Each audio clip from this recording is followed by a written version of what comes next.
So I guess my background is really around trauma, childhood trauma, and it's actually taken me a long time to come to terms with that, and a long time not to be angry about that, and angry as a child. And I think that coming into the psychiatric system, I was carrying a lot of that. I was carrying a lot of mumai, and I was carrying. I had no hope. And I just see the world as a yucky place. I grew up feeling yucky, and I continued to feel yucky probably. I really didn't start moving into my own space probably till I was around the 60s. But even though I was working full time, I wasn't healed.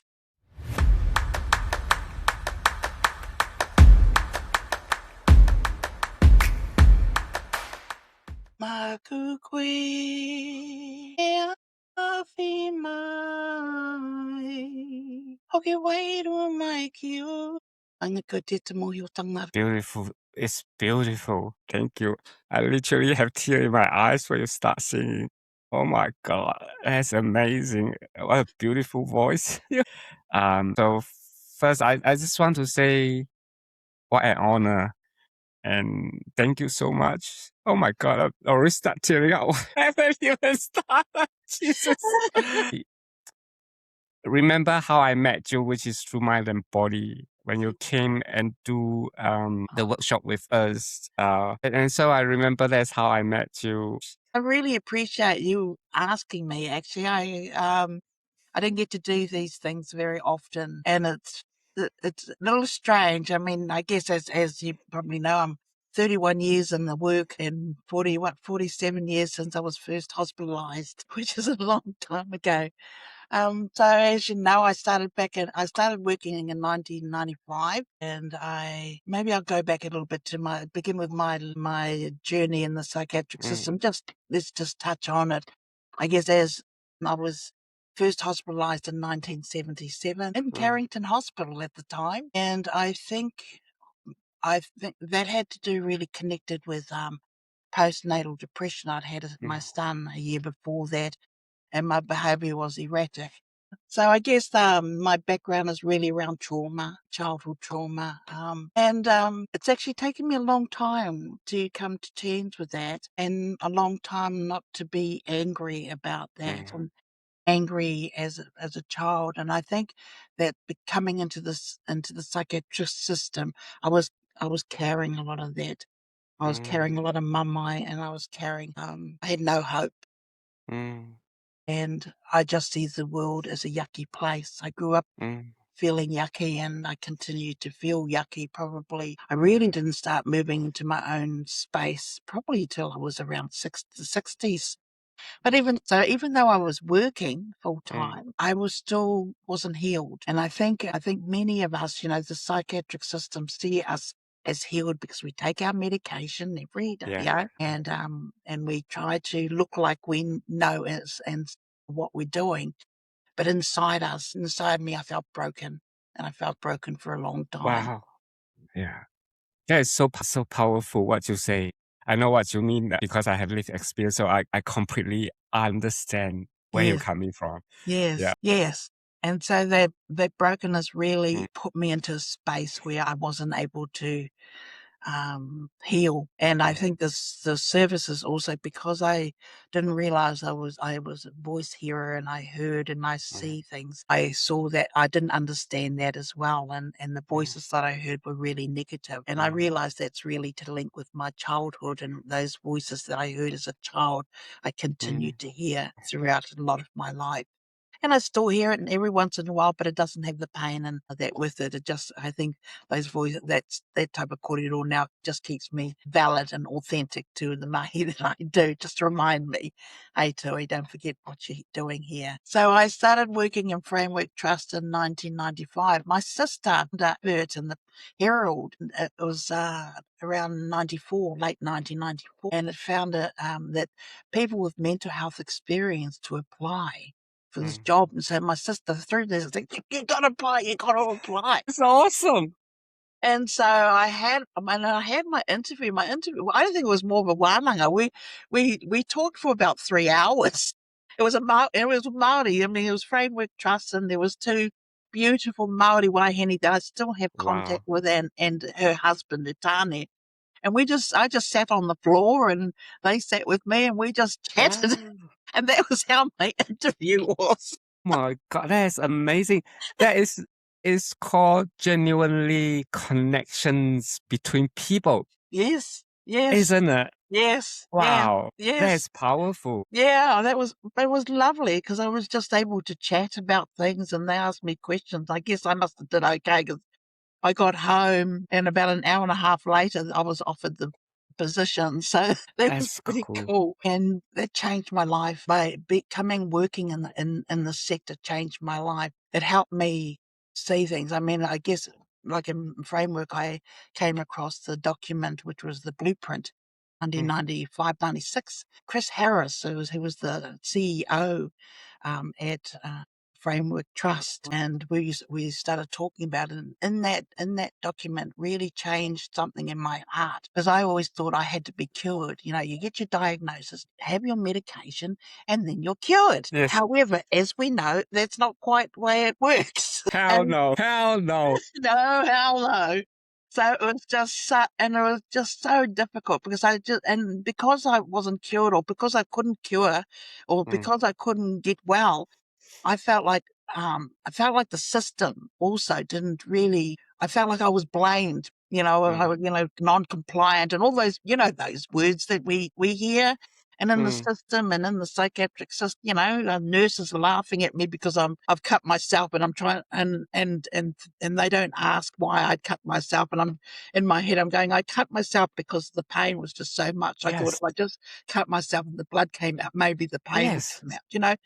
They Yeah. didn't ask us questions. They just used all those words and didn't Yeah. understand us. And those are some of the things that I still remember quite vividly. But at the same time, I sort of think that I think the system doesn't understand us. So the blueprint talked about learning to live in the presence of your mental illness. That was one thing that I guess, kept in my mind. I didn't know what to Yeah. do with it at that time, but I remember it being there. And then the other one I came across, of course, was the Te Whare Tapawhā. And in that, the one that really resonated with me was Wairua. And I Mm, thought, voices and Wairua, but I still mm. hadn't really made a connection. But those 2 documents, I really didn't start looking into in 2001. And this was back in 95. That was 30, what, 31 years ago, Yeah, isn't it? yeah. That's amazing. Yeah, and so that's where it started. I do remember working for Waitemata DHB. I was working with Moko Services. Moko Services was the first Māori mental health service, and it was at Waitemata. Wow. We were in Lincoln Road in Henderson when Yeah. we first opened. I was working with Framework, and then I moved over there because I was shoulder tapped. I didn't really go through an interview, so I went on over. And that's when I worked with Tahana Waipori Vojkovic. Then that was when Vicky Burnett was the consumer lead at Waitemata DHB. Ah, So I was the first Māori consumer advisor in Tamaki wow. Makaurau right back then. Amazing. Had no idea what I was doing there, except Uh, come here, your lived experience, no idea.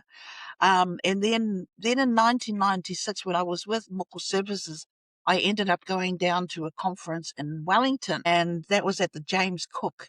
I had connected with Arama Pearson at that time. He just joined the job as a commissioner for the Health Commission, and yeah. he talked to me about what should we call ourselves, Yes. because we were known as Tūroro and patients in that time. Yes. So we had our first lived experience, national rōpū, kōrero, about our name, Tangatawhaiora. That's where Tangatawhaiora was born, from there. Yes. But I see sometimes some people some of them trying to change our name. I think if you're Ah, going to change our name or use our name, then you need to bring us all lived experience together, and we need to record it all about it. That's my thought about it. Don't change our name without us, you know? And so that's where I was. That's how that name came about, and that's back in 1996. That's when NAMSCA started, and there weren't many Maori. The national rōpū. There was lucky yeah. to be 10 of us, and the whole of Wow. Aotearoa at that time. All of us meeting together and having hui and talking about this and wanting to make differences and changes for our community and our people and our lived experience community. I still remember those conversations, and we lost a couple of our people to suicide, some of our Māori to suicide. That was pretty sad. So you guys are the very first Maori, like a national caucus. And I started working on the Like Mine program in 2003. When I was working with Hapai Te Hauora, I was again shoulder tapped. And so I just continued working in mental health. And then I worked with Auckland DHB. When I was working there, my role was to assess Māori for residential accommodation. So I used to go into the hospitals, into the one out now in counties in Auckland, and talk to our Māoris involved in a lot of the MDT meetings and things like that. I think this was that time. So I got to really understand the clinical services experience then. From my lived experience, I ended up in hospitals where I was locked in places. And I think that's probably with the suicide and the self-harm and I wasn't in a really, really good space. But I do remember, where was I? I've been in every psychiatric in Auckland, and I've been one in Nawatu down in Nelson, and then I've been in a couple over in Australia. So I've seen many of the different services. But I think what was really hard for me was having no Māori faces there, the workforce. That was really difficult for me. Because there's no culture understanding and there's no respect of your culture and your needs and seeing it from a very different lens instead of just, Yeah. But I guess I didn't understand what was missing either. I knew something was wrong. I knew something wasn't working. I knew they called my visions and as auditory and visual hallucinations. And so when they called them hallucinations, I thought that I saw that as really that things because hallucinations, that's not good to have hallucinations. And so so I saw when I was doing that, I saw myself in a really bad space. It's not good to have hallucinations. And that was some of the things that were going on for me around that. So when I came to Mason Jury's document, Te Whare Tapawha and Wairua, that's when I started thinking, okay, Wairua, is that something? But I didn't really start looking into it. And so in 2001, I was still working up to 2001. And then I went on leave. I took 2 years off because my last hospitalisation was in 2001. And in there, I was still self-harming and I was still on 10-minute watch and still finding razor blades and still, all that sort of jazzy stuff. And so, and I remember Kaumātua saying to me, if suicide was, was successful, then I would lose my whānau in the spirit world type of thing. And so for me, I don't think it was more about killing myself as much as I didn't like this world and I wanted to go somewhere safe. And my nanny was in the spirit world, so I just wanted to go to her. So in my head, that's how I was visualizing it, eh? And so I think that's part of what was a lot behind the suicide attempts. I think it was more a crying for help, but nobody knew how to help me. Exactly. It wasn't about ending your life. No. It's about finding a place where you can fully belong. Yeah. Because I can relate to what you say. It's like you can't see what is relatable in your life, and there's someone who you truly value and love on the other side of the world that you want to join them. Yeah. And also because like the pain was just Yeah. too great. That's right. Isn't it? Yeah, and nobody asked me about this stuff, and I don't think anybody would have understood it anyway, but the pain was, it was just really, really difficult. And I think, I didn't start until smoking marijuana until the 80s and 90s where I was still in pain. But I think the thing for me was just that I just didn't know how to cope with it. And because my behaviour was so erratic, whānau, I scared my whānau. So they didn't want to be around me, which I don't blame them at all. That's just the way it is. But so I was in a world I didn't understand, and I had no one around me who I felt loved and safe with. Exactly. And so all this behaviour and it was coming from those spaces. 2001, I decided to give up work, and that's when things started, because I decided, well, the clinical services, the westernized model was not working for me. You know, the Pākehā system wasn't for me. So I was really in a lot of pain. It was really difficult. And because I had nobody, so when I stopped work in 2001, I started to look into the Māori world. Is that where I'd be safe? Because I knew if I continued on the path that I was going, sooner or later suicide would happen, because I was getting more and more desperate. And so I thought the Mātauranga Māori world hold for me. So I started, and there was two things. So would the Māori world save me? And two, physical activity. Because I heard there was a relationship between physical activity and mental well-being. So when I gave up work, I started walking every day. I started going to the gym every day.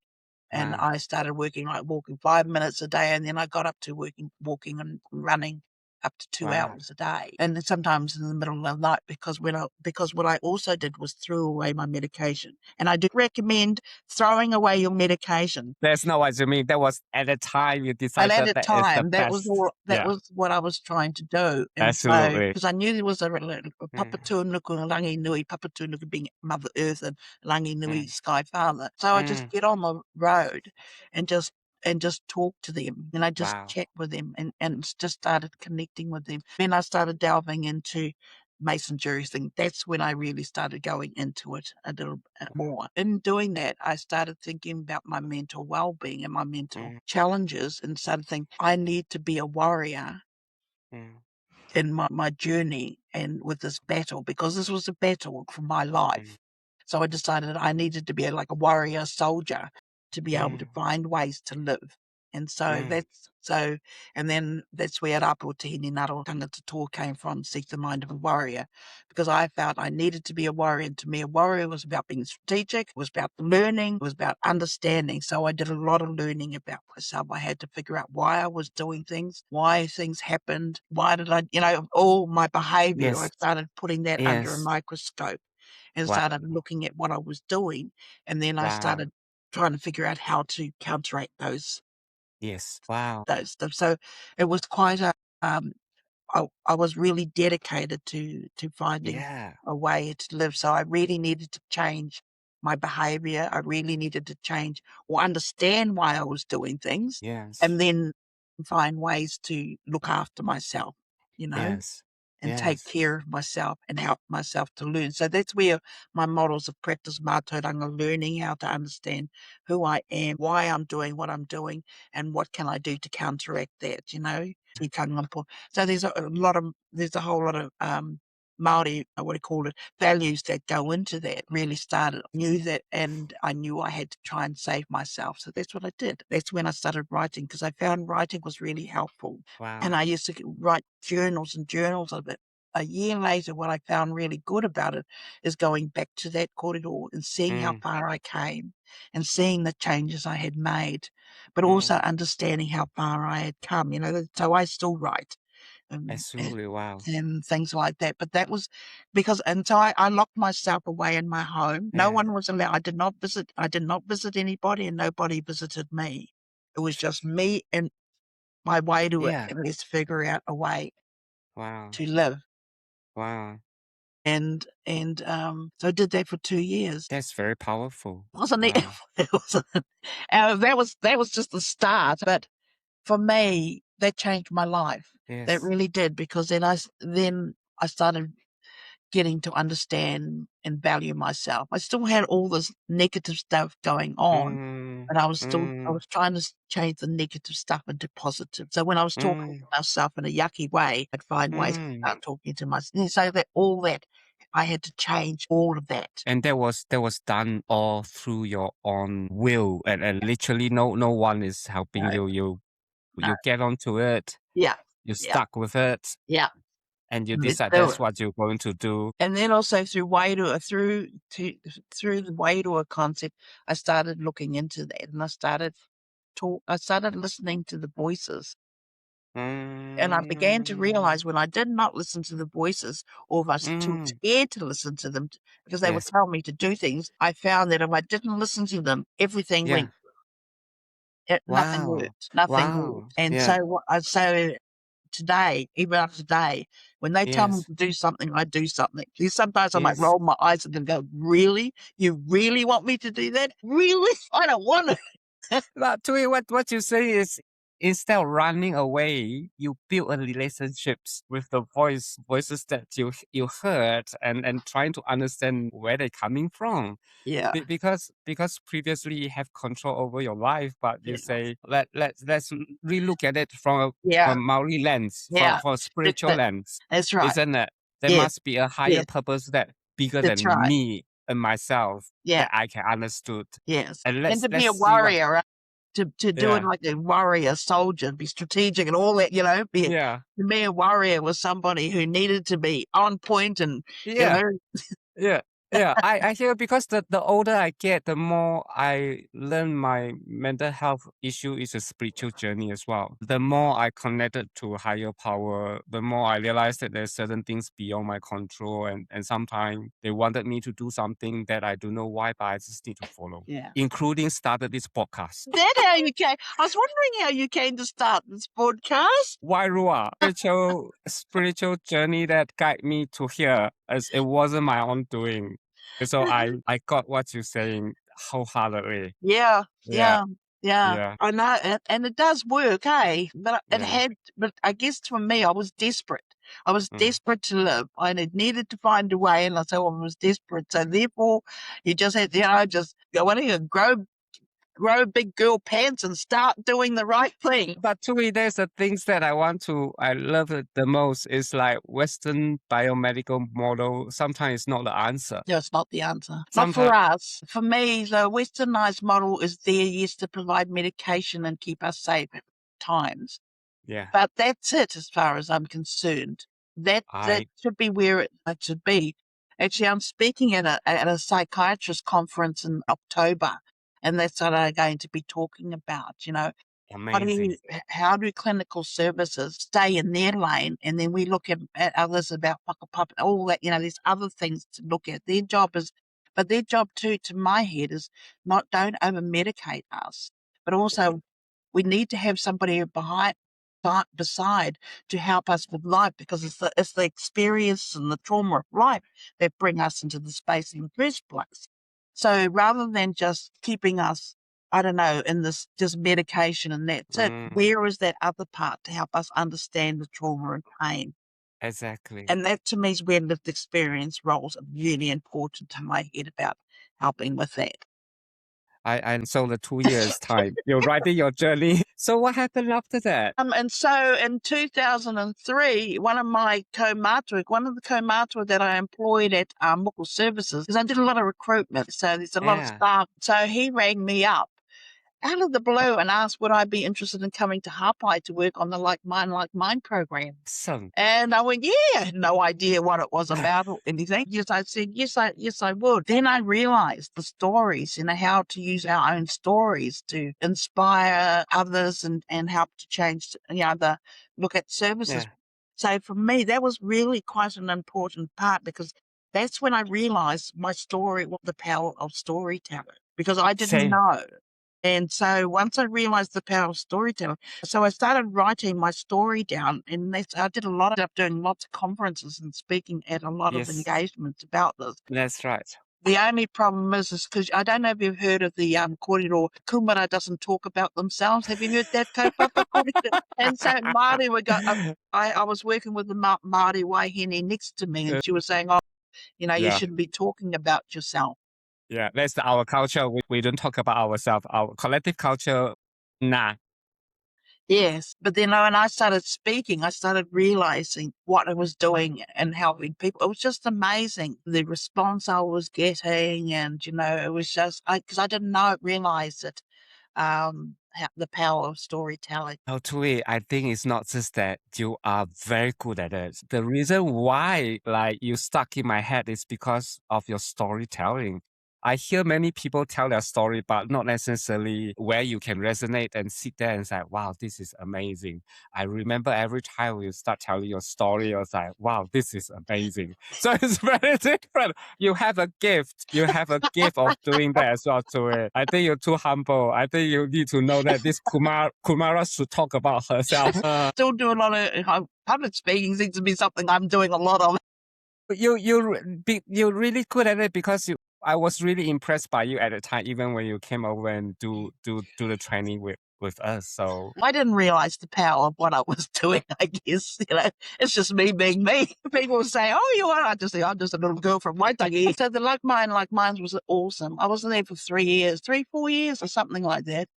But then I started getting a bit big for my boots and I would growl other people. I started challenging a little bit more. I hear you. And I think that wasn't going down very well. I think that's called wisdom, isn't it? You realize that there's a lot more wrong about the system than the right. Yeah. And I think so too. But I feel like I'm very privileged too. I've been really put in a privileged space and that. And so I don't spend a lot of time, but I always try to make sure that I'm maintaining my authentic voice to our grassroots people because that's who I'm speaking on behalf of. So. And that's something that I still retain in my head, no matter where I go. It's really important. And I really like doing mahi or talking to tangata or grassroots because that helps me stay focused on what I'm doing and making sure I do the mahi right. But so I started with Hapai and then I was there with them for 3 years. And then I ended up in Manawanui and then I was doing some work there and lived experience. And then I was starting to talk a little bit more. I was using my moral a little bit more. And then in 2010, I ended up leaving Tamaki and coming to up north here. That's when I left Auckland. And so now, as you probably know, I did my kaitiakitanga in level 8 in 2024. So I provide cultural supervision now, which I love doing that. I love doing that cultural lived experience. Because I met in 2003, I met the person who is my husband now. And he speaks te reo and that. So he taught me a lot of te reo. He taught me all about, Mātauranga. So I feel like that he was brought to me in a time when I was ready to learn all this stuff. So that's where all my Mātauranga really began, was with him. Amazing. And then we used to go busking. We go busking and sing waiata and things like that. And that's where I discovered my voice type of thing too. And so that's where that's lovely. Yeah. And so, and then of course now I'm in my second year of my master's in Wairua. It's in Wairua. And I'm amazing. 2003 I went and joined the lived experience at Opu, in Palmerston North.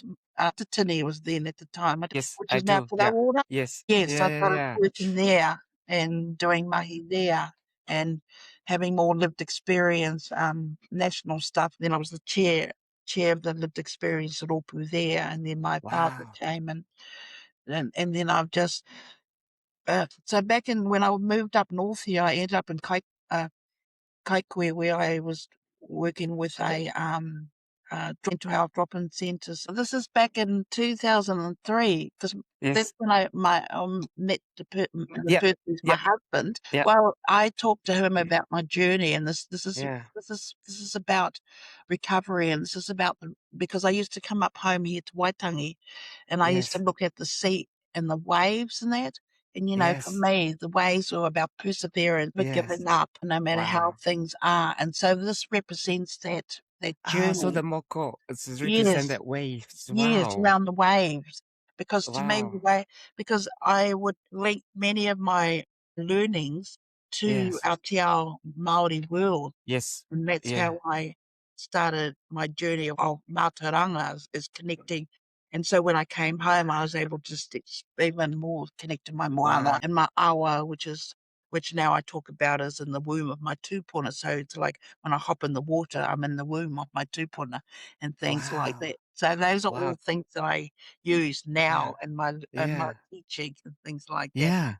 I think it's so important because I can really relate it to it is the essence of our ancestor, isn't it? Yes. why it come about, how it come about, and how it helped us to make sense of our Yes. world. That come with wisdom and years of lived experience. Yes. They are not like a medical textbook and say they help us to go much deeper than just that individualized of we are only here for ourselves. It's that connection so much deeper, isn't it? Yeah, I think that's the most important part of the psychiatric system is allowing us to have our culture in our lives and Yeah. because that's where our healing comes from. Yeah. Westernize all the clinical services there to keep us Yeah. safe and that, but don't over medicate us. I remember when I was on 20 by the 2000, I was on 20 plus medication a day. Wow. My God. That's a lot. I mean, like because medication have its place, but as you say, It does. they also create problems because they have does. side effects. Yes. All of them has side effect, and then it's like one medication having side effect, and then so add another medication to counteract the side effect of another one, and then the side effect, and then you add another one, so it's like That's right. never end. Right. Yeah. That's right. That's right. That's why Yeah. I threw the medication away and tried to Yes. find a way out of it. And that's how I use physical activity as my medication. Yes. Yeah. But because for me, I was sitting on the Yeah. couch, not doing Yeah. anything. And I just felt like this is not good. I want to be a Yeah. participant in my own journey and my own life. Wow. And so even with community support work, I don't want them just to be there to take us to Kai Yeah. to get out Yeah. shopping. Teach us how to use our lived experience. Absolutely. That to me is what peer support is all about. Yes. But I think the structures and that don't allow it a little bit, but there's so Not many rules about that now, and it really saddens me because that actually takes it away from our lived experience, and then we just become part of the system again. Absolutely. I hear you, Tui, because you were saying at that 2 years, because of the medication, you also know that you can't function fully. Yes. And the reason why you threw it away is they didn't help you to think clearly there. And Yes. so you most like need to detox all Yes. that to really find your Wairua. You're Yes. saying the journey is actually finding your Right. Wairua because the medication stopped you from achieving that. Yes. It stopped me Yeah. because now I'm thriving. Before I was Yeah. just living, Yes. and I Yeah. want to see others. But that's what I want about our lived experience, peer support, but also our community support workers is not just about taking us to our appointments. Yeah. And how do you teach us to live in this world? How do you teach us to help us understand the trauma that we're going through? I know we can see psychologists and that, but it's not the same as a lived experience who's been through it themselves, who can share that knowledge. Even just like what you talk to me is like exactly I know what you're talking about. It's like I'm tearing up because I'm finding my own Wairua. Yes. This world doesn't make fucking sense to me sometimes. I hear you there, boy. I hear you. So I know exactly. Yeah. Every word you say, it touched so deep in my soul, sister. I know that's why peer support is so important. Yeah. I don't think psychologists will understand. No.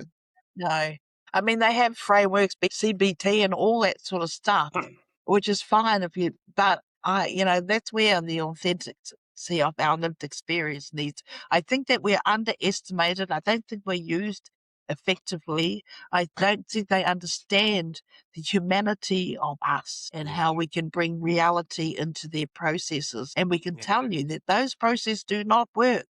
If you really want to reach us, then you need to change your processes. But they continue to facilitate theirs.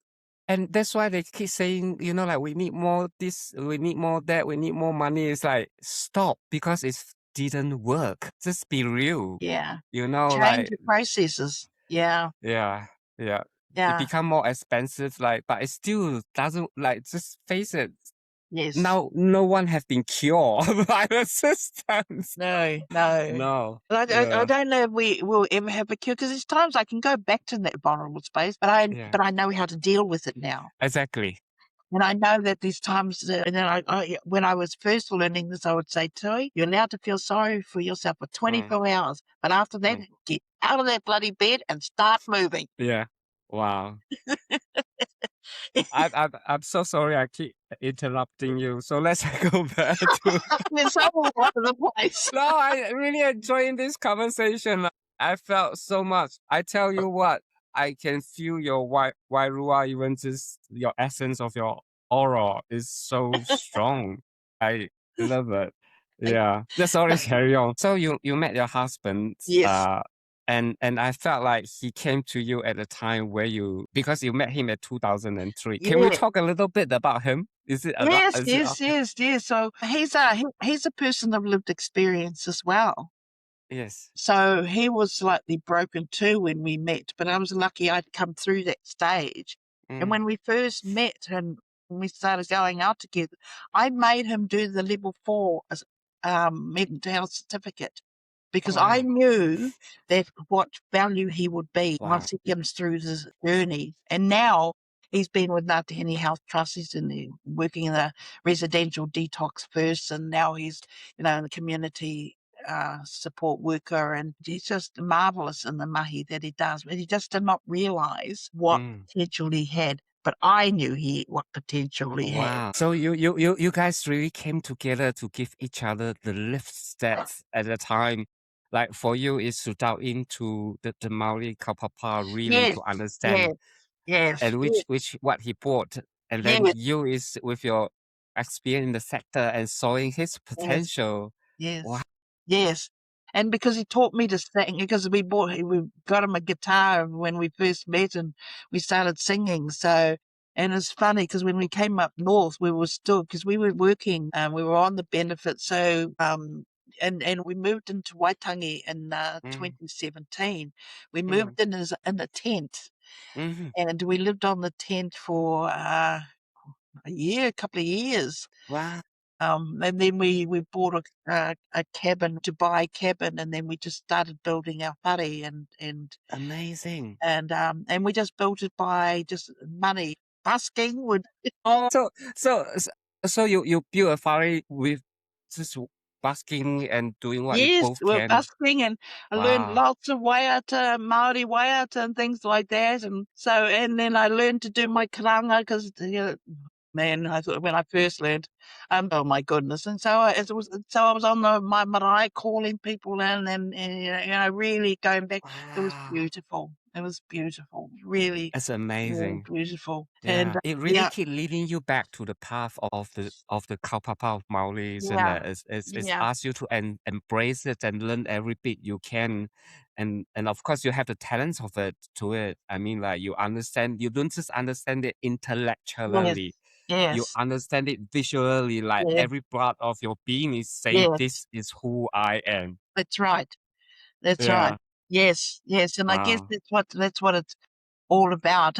It's about that being understanding who I am, and that's what I want others. That's what our Māori, Mm, our people, all our people of different cultures, mm, we need to know really who we are, where we're from. And my Wairua just when it tells me to go somewhere, I'm off, and now yeah. I'm always going somewhere. So Yeah. and then And yeah. and then been so I haven't had a job as such like eight to a job since 2012. I've just been doing national work and things like that, and just being very blessed. But I think studies opened up. That's another thing for me was the studies. And I Mm, know I tried doing my studies when I was younger and that, but I just kept going out in the sacred system. I mm, wasn't in a space to do it.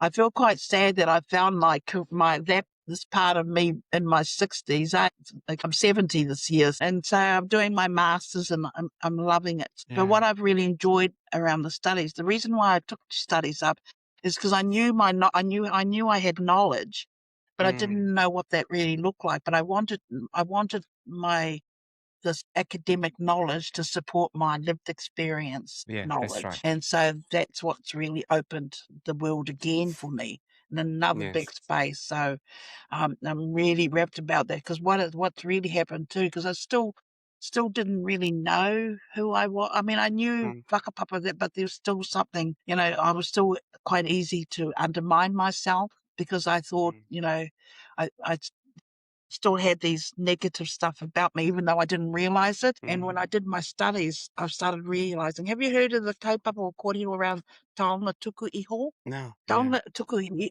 Taonga tuku iho is the same with you. It's about knowledge that you have, but it doesn't come from the academic from the books. I It's love knowledge that. that you've learned, your cultural knowledge, all that sort of stuff.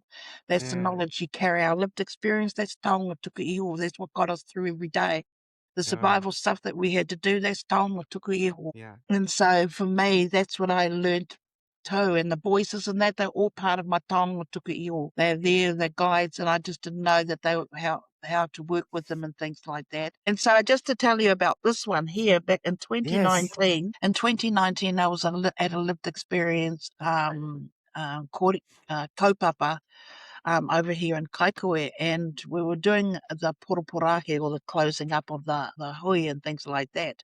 And I saw my father, because he passed away in 2018, and he Mm. came on this bird, and he flew in on this bird and told me to get up on the thing with him, because I went, oh no, hang on, Dad, I'm not quite ready, hang on, Dad. And so we found out the bird through me and my sister. We went looking, because I knew what it Yes. looked like, the neck, because I saw Dad Yeah, holding the neck of the bird, so I knew what the yeah, plumage looked like. And yeah. we found out that it was the huia bird. I don't know if you've Wow. heard of a huia, but the huia is supposed to be quite an ancestral bird, but I didn't know it Yes. existed. And Yeah. so and then I had a dream about it, and so we Wow. decided that's where my third eye would go, with the huia Beautiful. feather. So that's the huia feather that goes on there. And last year, when I started my masters, I was in my room. I think I might be in the first day of my masters, and we were doing wānanga in Hamilton, because I go to Hamilton to do Yeah. my masters. And Dad came again back on that Yes. bird, and he Yes. told me to get up, and I did. I got up with it. I got up and hopped on the bird with him, and I was just so excited to finally be reunited with my father on the bird. Oh my God. And then so I went to bed with me and him on the bird, and then in the morning I woke up and he was no longer on the bird.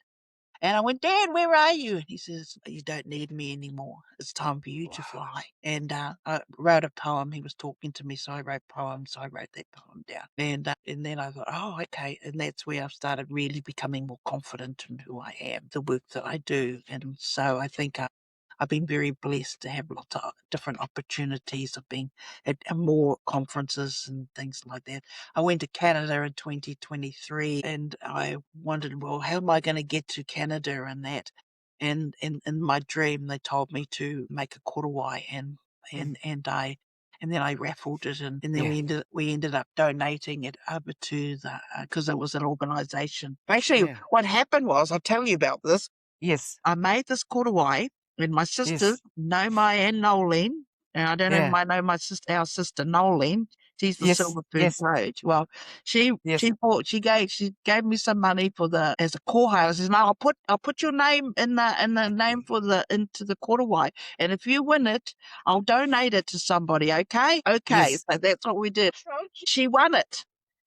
Yeah, and it was Oh my God. and she won it, and then so I donated it to an AOD centre in Kaikoe, and they look after people come out of prison and dealing with AOD, and Wow. they run some beautiful programs there. Amazing. And then when I went to Canada, I ended up staying with them in the accommodation, and so we all went and took the korowai over to, and they donated it to the Vancouver Island, to the AOD service over there. And Wow. so What I a know, beautiful journey. I know.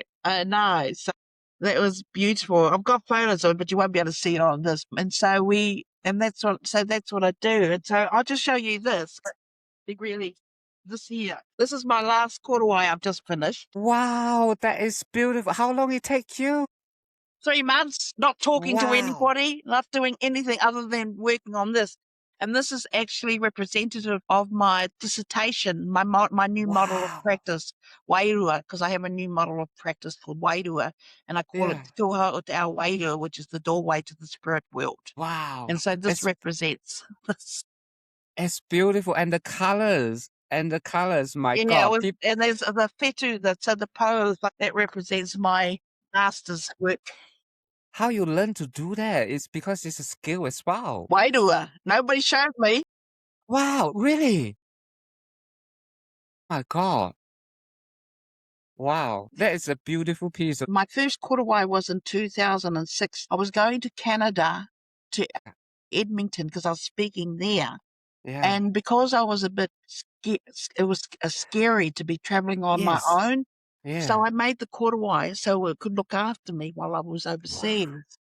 And so that's what I do. And I found when I go overseas, I'll take something Māori with me just so Yes. that keeps me grounded while I'm in Yes. somebody else's country. So that's what I even do now. And even when I go to places, I'll keep something just to keep myself settled or make Yeah. and those Yes. sort of things. So there's a lot of different strategies I do. And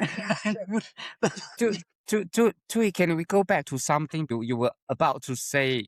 That's why it's so important for Maori people to learn about their culture. traditional. I know you. About who they are, from where they came from. Absolutely. I think that should be part of the curriculum for learning. But Mm, it needs to be the right people who's going to do it and facilitate it. Speaking to somebody around, you need to take your Tangatawhaiora to the awa, to the river, because we all whakapapa to a river. And I says, because I know how important it is for me to be. And when I'm feeling a bit sad or a bit off colour, I go back to my river and I hop in it. And it just helps reground me. And I wanted Wow. to teach, about that. But then they went, well, we can't because we have to have the first aid certificate and we have to, so they went into processes rather than saying, Yeah. let's make it happen. Yeah. And that's issue too. But knowing who you are and where you come Mm, from and walking on your own whenua and putting your feet in your own awa is an underestimated rongoa healing for us because it really is important and going and going to the urupa, sitting and talking to our tupuna because that's what I used to do a lot when I was learning all this stuff. One day I'll give you each one properly because then you'll understand the journey I had to do to change my mind. But I used to go into the urupa and talk to my nanny and just cry and just wow. try to, just Mm, continue to connect with her because she was the one I get connecting back to from a wow. Wairua space.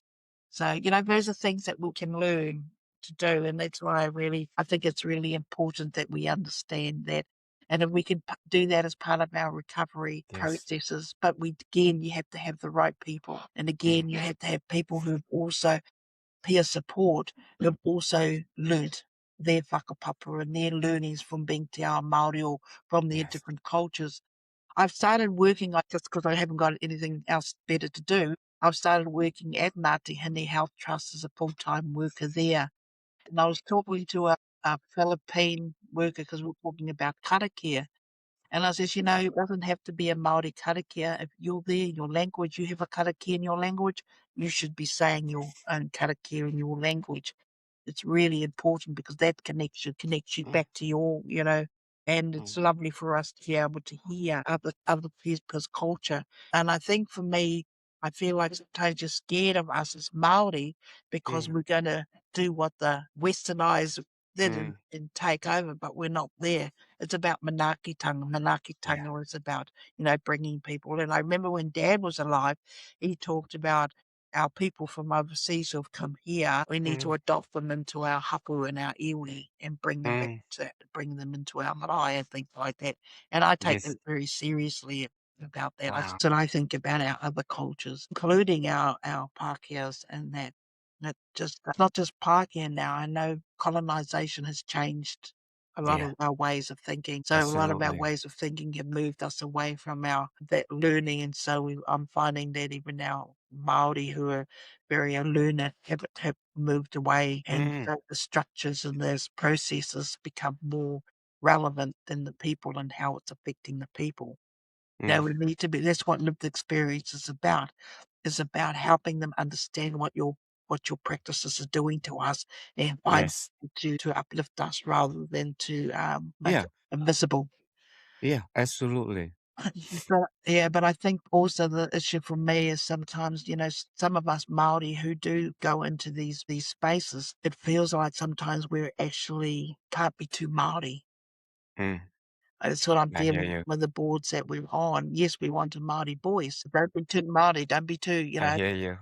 And so their Yeah. purpose and the way they speak, you can tell they don't like it if you give big. So, so we've got to start changing that if we really want to be a country that values everybody's perspective and Mm, everybody's kōrero, especially tangata whenua, then we mm, need to be looking at processes, including with our lived experience, eh?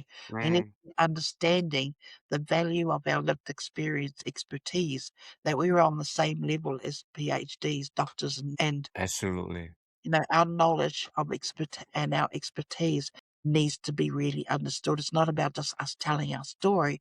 It's about us telling our story about how the system is not working for us, and how do we Yeah. make the system better so it does work for us. That's how we use Yes. stories. Hey, Yes. yes, we are there to inspire each other, but we also use our story to say why their system is not working. What can Yeah. we do to make that work better so that our people today don't continue to go through the journey that we went through? And so for me, being in this mahi such a long time, I'm I'm questioning whether things have really changed. Yeah. I'm with you because I haven't seen things change to No, it. no. I like people asking me, I was like, no, still the same problems. Yeah. Still exactly the same problems. Yeah. Yeah, and they got, "Oh, well, I've got lived experience," and, well, you're not listening to them, No, or you still have the power to have you still got the pen in your hand. We ain't got the pen in exactly. our hand.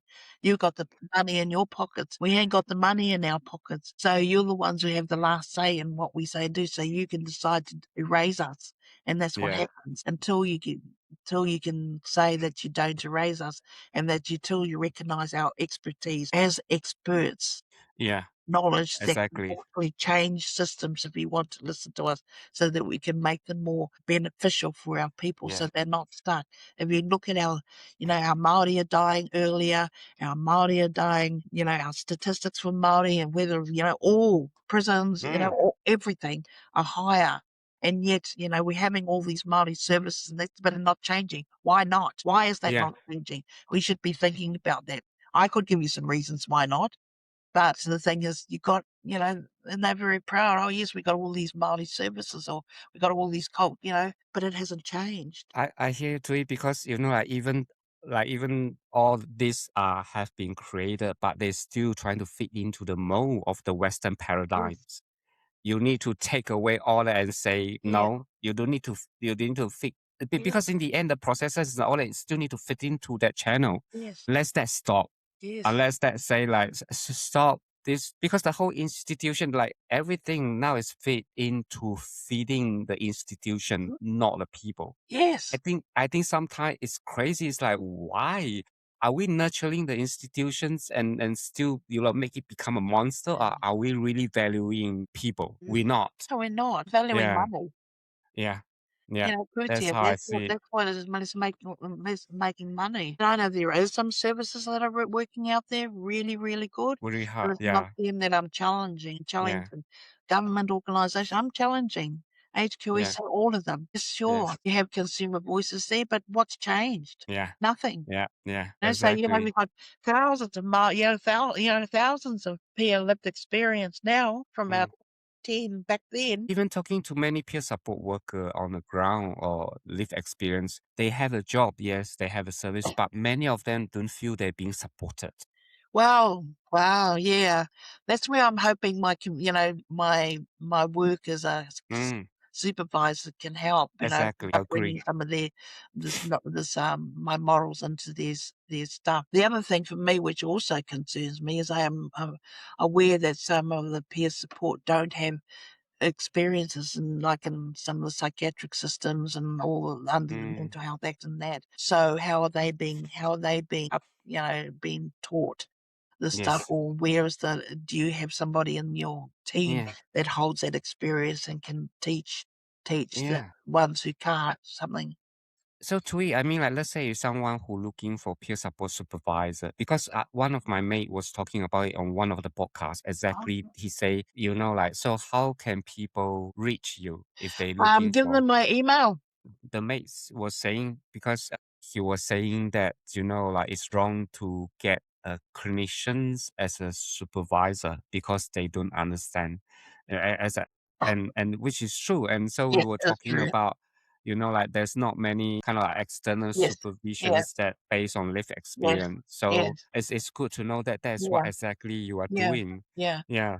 So that's why I did my postgraduate diploma in kaitiakitanga, which is professional bicultural supervision. Awesome. That's level 8, and so that's why I did that as well, because I know that we haven't got enough. Yeah.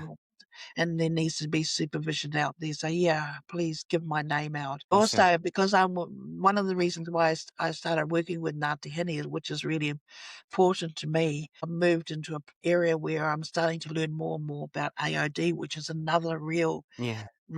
important. And so I'm actually really thrilled to be able to do that mahi, and I'm seeing things, and especially our men too, our men who are just so full of pain. Yes. And our males, Yeah.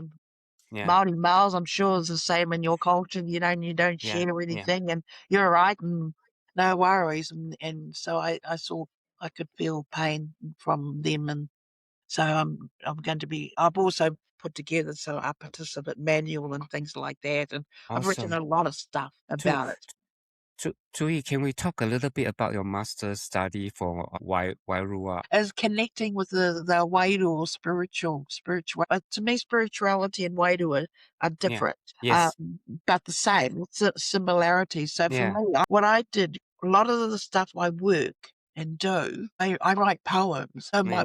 So I have all my poems. They has become part of my eisegesis, part of my thing. So I've written a book of poetry, and let me just see if I can open one up. You know the Karakia I started Yeah. with.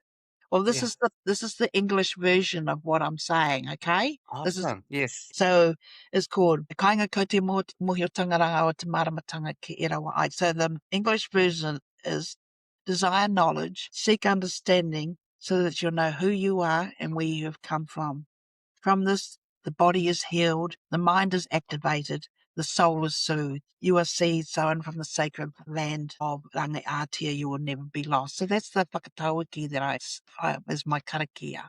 And so I had a mate of mine who helped me write it back in 2003. So that was my very, very, very first one that I thing. And then I've got this is one about Wairua, and so you can, as I open my arms wide, my face lifting to the moon, the stars twinkling brightly above me, the expanse universe surrounding me. I invite the Wairua to penetrate me. I invite the Wairua to throw through every crevice of my body. I attune my ears to listen to your voice, received through the softness of the wind touching my face. I am safe alone in this moment of time, as the voices of those gone past initiate safety and love as we become one. Aki, aki, aki.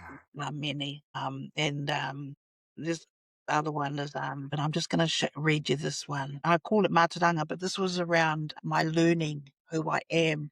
So it's called Te Kore Te Pōti Ao Marama. So Te Kore, and I'll read it. Kore is dark, and sadness and loneliness, blacker than black as I struggle to see. My childhood trauma, hurt and pain, no one to love or wants to see me. The view of Te Pō as I stretch my hand to touch the spark of life to encourage me. Trauma and hope, this confuses me.